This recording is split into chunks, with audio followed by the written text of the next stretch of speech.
नमस्कार दर्शक बंधु बीएसएनएल रो ई सिम कौन ओडिशा रे केबे आसीबो एवं एही ई सिम रो फुल इनफॉरमेशन जथा activation process what is E SIM कौन आपण तो केमिति एक्टिवेट करि परिबे केउ फोन रे ए फैसिलिटी अछि एवं बीएसएनएल रो ई सिम ओडिशा रे केबे अवेलेबल हबो एवं केउ स्टेट रे केउ शहर रे एबे चालू अछि जानिबा ए वीडियो रे सो सेति पई वीडियोटी को आरंभ रु शेष पर्यंत देखिया पई अनुरोध।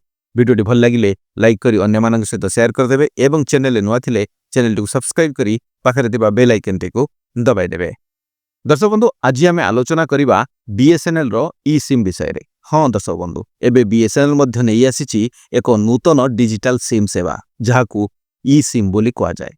तेबे एही ई सिम कोन एहा किपरि काम करे एवं ओडिसा रे केबे आसीबो आसंतु एबे जानिबा सब किछि खूब सहज भाषा रे।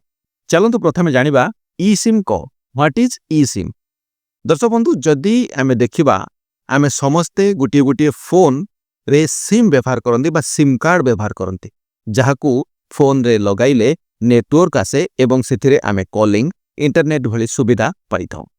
किंतु ई सिम रे कोनोसी फिजिकल कार्ड नाही माने आपनकू सिम कार्ड भली कोनोसी फिजिकल कार्ड परचेज करिया पय पड़िबो नाही।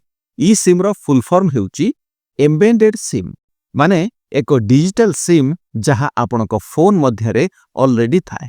एहाकू आपनक फोन रे क्यूआर कोड स्कैन करी एक्टिवेट करा जाय। फिजिकल कार्ड लगाइबा आवश्यक नाही सबु हेबो ऑनलाइन माध्यम रे।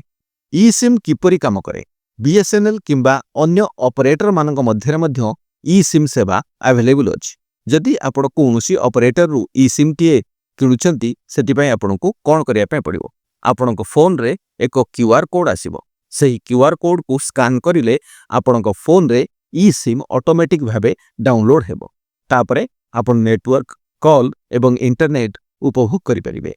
बीएसएनएल ई सिम एबे केउठी अवेलेबल अछि 2025 रे बीएसएनएल प्रथमे तमिलनाडु सर्कल रे ई सिम लॉन्च करिछि।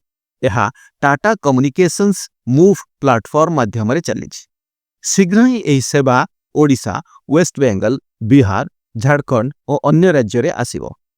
ई सिम पाइबा प्रक्रिया how to get BSNL e SIM.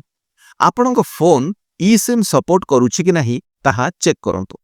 तापरे आपनक निकटस्थ बीएसएनएल कस्टमर सर्विस सेंटर बा सीएससी किंबा फ्रांचाइज ऑफिस को जानतु। सेठारे केवाईसी बा आधार वेरिफिकेशन करंतु। परे आपनकू एक क्यूआर कोड दिया जिवो जहाकू आपण स्कैन करि देले ई सिम एक्टिवेट होई जिवो। ई सिम रो लाभ कोन बा advantages of e SIM. Physical card लगाइबा आवश्यक नाही। फोन चेंज कले मध्य सिम सुविधा सहजरे ट्रांसफर होई जिवो। फोन रे एक समय रे मल्टीपल ई सिम प्रोफाइल रखि परिबे। नेटवर्क सिग्नल बा डाटा सेवा अधिक स्थिर रहे। सो फाइनली एबे आमे जानिबा ओडिसा रे केबे आसीबो। बीएसएनएल कहिछि जे सेमाने 2025 शेष पूर्वरु ओडिसा रे ई सिम सेवा आरंभ करिवे। सेहि परि आगामी मास गुडिक मध्यरे या लाइव हेबार संभावना अधिक। तेणु दर्शक बंधु एही थिला बीएसएनएल ई सिम विषय रे गोटे संपूर्ण तथ्य। आपनक मत अवश्य कमेंट जरिया रे निश्चित जणेबे। आपण एही नुवा ई सिम सेवा व्यवहार करिवे कि नाही ताहा मध्य निश्चित जणाइबे। जदि वीडियोटी आपनको भल लागिला देन आपण निश्चित लाइक करिवे शेयर करिवे और चैनल को सब्सक्राइब करबा को जमा भी भूलिबे नाही। आज पे एतिकी पुणी देखा हबो आउ एक नया एपिसोड रे। जय हिंद, वंदे उत्कल जननी।